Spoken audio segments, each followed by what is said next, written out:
하나님 말씀 봅니다. 하나님의 말씀은 고린도전서 4장 9절에서 21절 267쪽 8쪽에 내가 생각하건대 하나님이 사도인 우리를 죽이기로 작정된 것 같이 끄트머리에 두셨음에 우리는 세계 곧 천사와 사람에게 구경거리가 되었노라.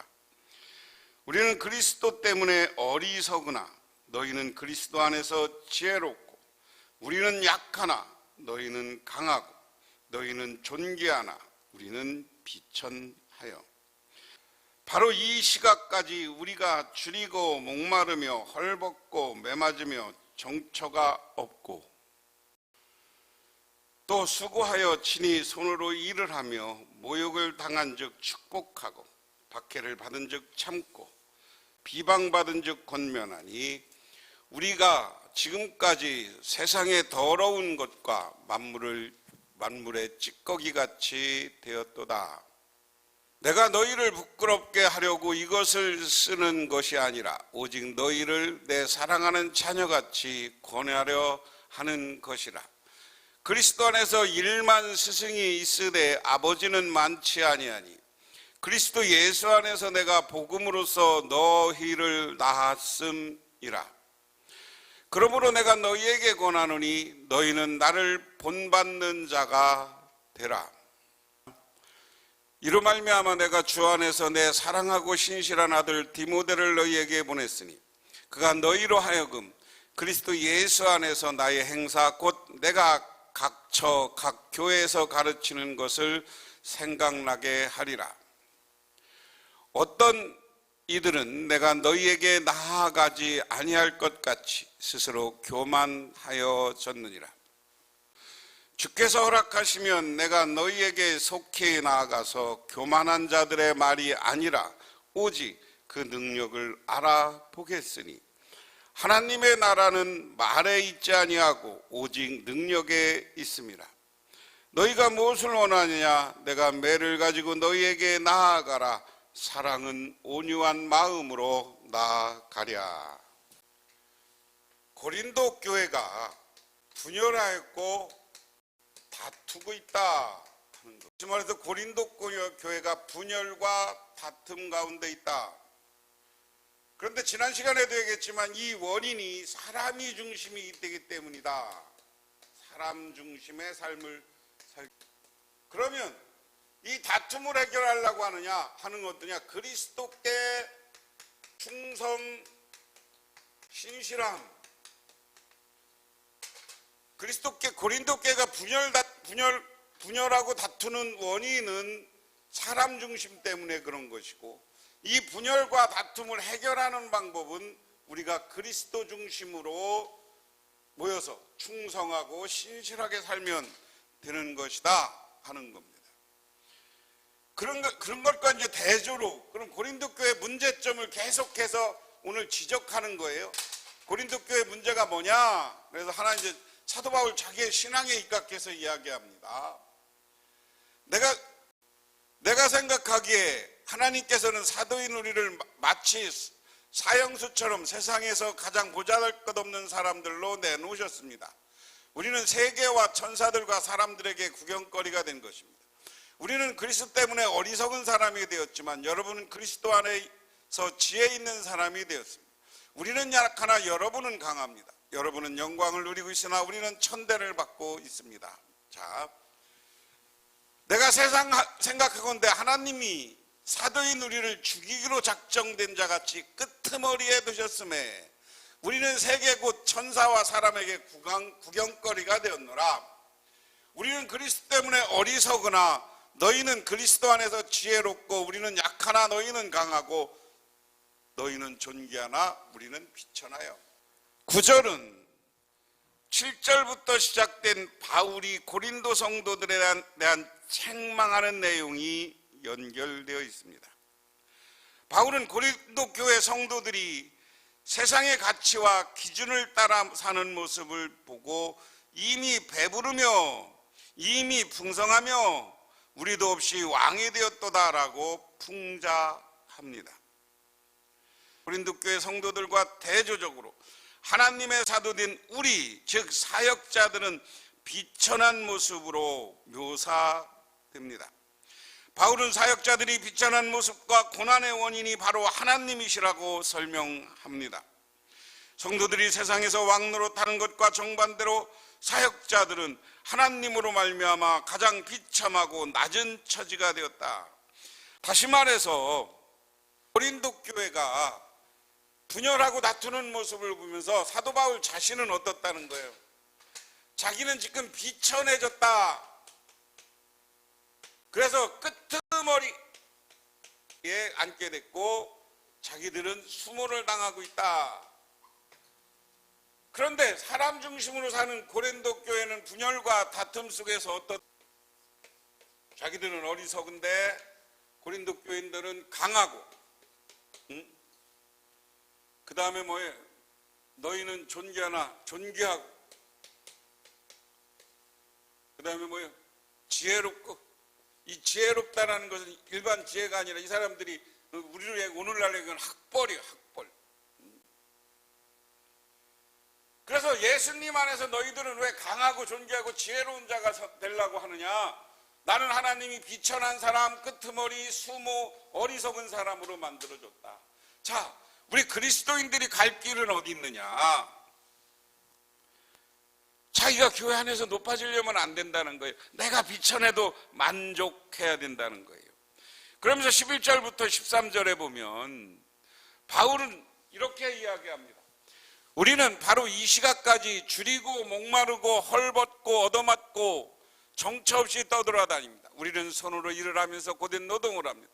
우리는 욕을 먹으면서 도리어 축복하여 주고 박해를 받으면서 참고 비방을 받으면 좋은 말로 응답합니다. 우리는 이 세상의 쓰레기처럼 되고 이제까지 만물의 찌꺼기처럼 되었습니다.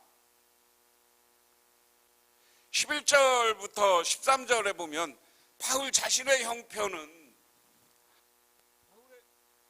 바울이 자기 자신의 형편을 이야기하면 우리 사람들이 할 수 있는 것 중에 가장 낮은 모습, 비천한 모습이에요. 근데 저는 오늘 이 말씀에 줄이고 목마르고 헐벗고 정처 없이 떠돌아다니고, 그것보다 중요한 게 우리는 욕을 먹으면 도리어 축복하여 주고 박해를 받으면 참고, 저는 이 말이 얼마나 좋은지 몰라요. 욕을 먹으면서 도리어 축복해 줬다. 사도 바울이 선교하러 다니는데 사람들이 사도 바울을 욕하고 선교하는 사람들을 욕해요. 하지만 그들은 미래를 생각하면서 사도 바울은 그들을 축복해주고 떠나는 여우요. 내가 비천해지고 망하고 가장 밑바닥 자리였지만 그 자리에서 상대방을 축복할 수 있는 여유와 믿음, 신실함이 있는 게 아닌가. 그런데 고린도 교회는 자기들이 영광 받으려고 했다는 거예요. 누구 파벌 나눠서 교회에서 왕노릇 하려고 했다는 거예요. 그런데 그것은 마지막 때 하나님이 심판하면 그것은 사그라들고 사라지고 마는 존재가 된다. 그러면서도 14절부터 18절은 바울이 그러면서도 고린도 교회에 대한 애정을 가지고 고린도 교인들을 설득합니다. 내가 이런 말을 쓰는 것은 여러분을 부끄럽게 하려 하는 것이 아니라 나의 사랑하는 자녀들같이 훈계하는 것입니다. 그리스도 안에서 여러분에게는 인말명의 스승이 있을지 몰라도 아버지는 여럿이 있을 수 없습니다. 그리스도 예수 안에서 복음으로 내가 여러분을 낳았습니다. 그러므로 나는 여러분에게 원합니다. 여러분은 나를 본받는 사람이 되십시오. 이 일 때문에 나는 디모데를 여러분에게 보냈습니다. 그는 주님 안에서도 나의 사랑하는 신실한 아들입니다. 그리스도 예수 안에서 행하는 나의 생활을 방식을 여러분이 되새겨 줄 것입니다. 어디에서나 모든 교회에서나 내가 가르치는 그대로 말입니다. 그런데 여러분 가운데 내가 여러분에게로 가지 못하리라 생각하여 교만해진 사람이 더러 있습니다. 고린도 교회가 교회를 향한 사도 바울의 애정이라고 표현을 했습니다. 사도 바울은 오늘 여기서 결정적인 말을 합니다. 야, 스승은 여럿이야. 그런데 아버지는 하나야. 나는 너희들에게 대해서 아버지 마음을 가지고 있어. 아버지는 자식을 무한정 사랑하는 거 아닙니까? 조건부 사랑하지 않아요.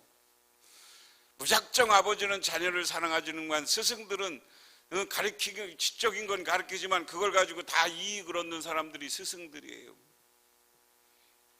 그렇기 때문에 스승을 섬기려고 하지 말고 아버지와 같은 마음, 나를 가지고 내가 너에게 끊임없이 애정을 갖는다.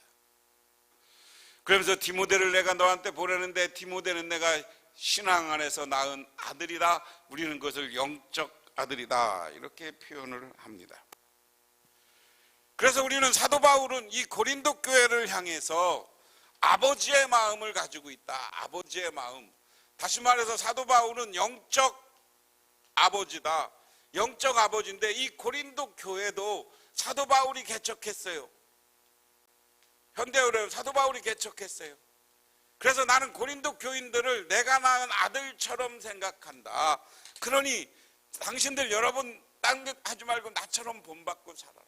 야, 싸움에서 분열에서 벗어나는 방법은 가장 좋은 방법이 뭐요?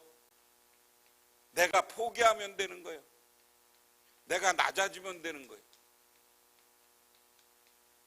자는 내려놓음, 뭐 요즘 유명한 단어 있죠. 내려놓음.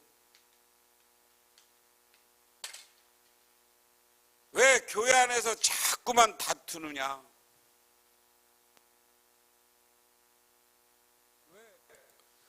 왜 자꾸만 하나님의 사랑을 전하는 사람들이 다투고 하나가 되지 못하느냐? 내려놓지 못해서 그래요. 여러분, 엄청난 큰 교회를 개척한 목사님들이 왜 저러느냐? 그걸 내려놓지 못하니까 이걸 내가 계속 내 권력, 내 힘을 유지하려고 하다 보니까 사회 지탄받는 모습으로, 아니면 그것을 내려놓으면 이거 하나님이 세운 교회야. 하나님이 세운 교회이기 때문에 나는 이거 다 포기하고 하나님께 갈 거야. 그러면 얼마나 많은 환영을 받겠습니까? 근데 그렇게 사람 쫓아가서 그 사람들에게 충성하니까 그 사람이 어떻게 되는 거예요? 마지막에 예수 그리스도에게 여러분을 충성하라고 하지 않고 자기에게 충성하라고 그래요. 충성하지 않으면 교회에서 떠나야 돼요. 그래서 저와 여러분은 내려놓을 수 있고 하나님 앞에서 낮아지고 겸손해지시기를 주님의 이름으로 축원합니다. 마지막으로 주님께서 허락하시면 내가 속히 여러분에게로 가서 교만해진 마음의 사람들의 말이 아니라 능력을 알아보겠습니다. 하나님 나라는 말에 있지 않았고 능력에 있습니다. 여러분은 무엇을 원합니까? 내가 채찍을 들고 여러분에게 가는 것이 좋습니까? 그렇지 않으면 사랑과 온유하는 마음을 가지고 가는 것이 좋습니까? 내가 고린도 가겠다, 사도 바울은. 그런데 내가 여러분에게 채찍까지 여러분을 훈계하려는 마음을 가지고 갑니까? 여러분을 사랑하는 마음을 가지고 가야 되겠습니까? 여러분, 말로 교회에서 내세우지 말고 능력이 무엇인가를 보여주십시오. 그 능력은 뭡니까? 선교의 능력이고 전도의 능력이고 사랑의 능력이 나타나야 되는 거예요. 안타까운 게 오늘 우리 교회, 고린도 교회 사도 바울로부터 책망받는 이 모습이 오늘 우리 교회에 나타나고 있는 모습. 우리 북명교회는 안 그렇습니다만은 다른 교회들에 나타나서 이것 때문에 오히려 우리가 선교의 장애를 얻고 전도의 장애가 되는 이 모습을 보면서 하나님 앞에 우리는 내려놓으시기를 바랍니다. 낮아지기를 바랍니다. 겸손해지시기를 주님의 이름으로 축원합니다. 기도하겠습니다. 하나님 고맙습니다. 나는 지금 무엇인가 가지려고 하고 왕이 되려고 하는 모습이 있습니까? 그렇다면 하나님, 저희들을 내려놓고 하나님 앞에 낮아지게 하옵소서. 내려놓고 겸손하게 하옵소서. 그래서 나를 내세우는 것이 아니라 그리스도만 내세워서 새롭게 많은 사람들이 예수를 믿고 다가와 선교하고 부흥하는 한국교회, 우리 북명교회가 되게 하옵소서. 예수님 이름 받들어 기도드리옵나이다. 아멘.